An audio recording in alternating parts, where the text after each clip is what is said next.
So we can see charging with a TXV is much simpler than a fixed orifice metering device. Even though the fixed orifice device itself is a simpler device, there's much more that goes into its charge. A TXV simplifies that so much, and the TXV is going to adjust through a variety of conditions to make sure we're working as effectively as possible, which I think is fantastic. They're really a simple device that's overlooked too many times. Now, let's talk about superheat and subcooling a little bit more.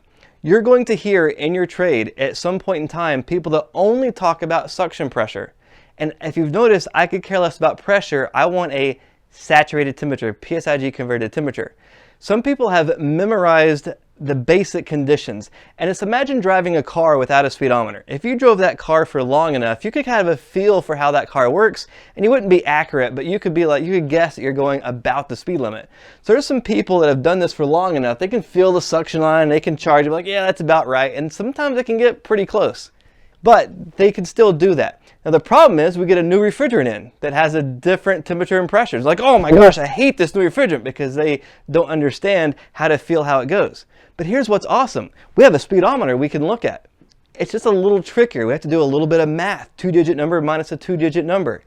Superheat and subcooling is always going to be the same regardless of what refrigerant we're working with. Because as long as we convert a pressure to a saturated temperature, and it's the actual suction line minus the suction saturated is superheat, and it's the liquid saturated minus the actual liquid line, gives us a subcooling.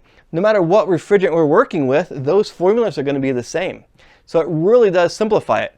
Also in these formulas, I've done a few different things. Sometimes I've left the pressure the same and changed the line temperature. Sometimes I've left the line temperature the same and changed the saturation. But it doesn't really matter. Both numbers are really changing all the time. There is no set pressure here, and there is no set pressure here. It's not a tire. People like to have shortcuts, and who doesn't like to have a good shortcut? But the problem is you rely too much on those shortcuts. So people have relied too much on these pressures, and they start thinking, oh, it should be in this range, or it should be in that range, without understanding really what's happening.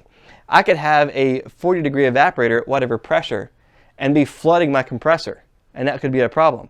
I could have a whatever pressure out here and not have enough liquid refrigerant for my metering device, which is a problem. So the pressures alone are just not enough. I need saturated temperature. I need to make sure my saturated temperature is below dew point and below the air temperature to absorb heat and dehumidify. I need to make sure my condensing temperature is above the air temperature to reject heat. Absorb heat from inside, reject heat outside. Absorb sensible and latent heat inside, reject sensible heat outside. This is our refrigeration cycle. Every manufacturer is a little different in what they want. You always go by the manufacturer specifications and their rules for charging a system, but superheat and subcooling is basically what most manufacturers use. It's a very simple concept. Some of them have taken superheat and subcooling and just twisted them a little bit. It's still the same superheat and subcooling. But it's always a nice, even standard. It doesn't matter what refrigerant we work with. As much as I hate this, I'm going to have to tell you this now so you're prepared for it. There are some people that go out and just feel the suction and be like, yeah, that feels good. I think she's running right. And so far from the truth. It doesn't matter the accent. What I'm making a point is feeling this suction line is not enough. Now, I still go and feel a suction line to see, hey, what's happening, but it is not a measurement of how a system is charged. You also people talk about, well, in the old days, we used to use that. I have an entire library of books from the 60s and from the 50s and from the 30s, and they all talk about superheat and subcooling. Not one of those books talks about feeling that suction line and how it should feel to your hands. Our hands are not thermometers. We cannot calculate superheat just with our hands.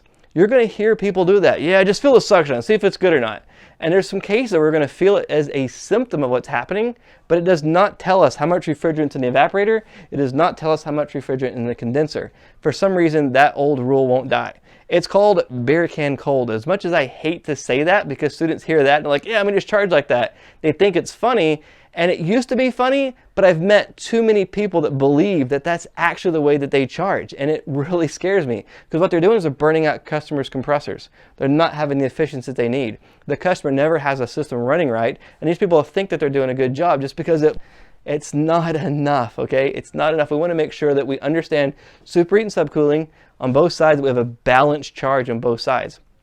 It takes a little bit of practice getting used to it first. But if you build the foundation of doing superheat and subcooling now, when you get out in the field and they change refrigerants, you already have it down. It doesn't matter what they change to, you know how to charge a system. And if you learn the correct way from the beginning, you won't have to worry about changing in the future when it does come around. It's always that baseline. It's always what the manufacturer says. That's what we go by. So it's a fantastic, simple way to charge a system. That's what we want to work with. Superheat and subcooling, but more importantly, what the manufacturer says first. The manufacturer overrides anything I say, anything any other instructor say, anybody in Facebook or whatever other group there is that's popular now is going to say. And there's also one more thing. You're going to have people that will say this. Well, I've been doing this for 20 years, 30 years, 25 years, 15 years. They're going to throw a number out and be like, I've been doing it this long and that makes it right.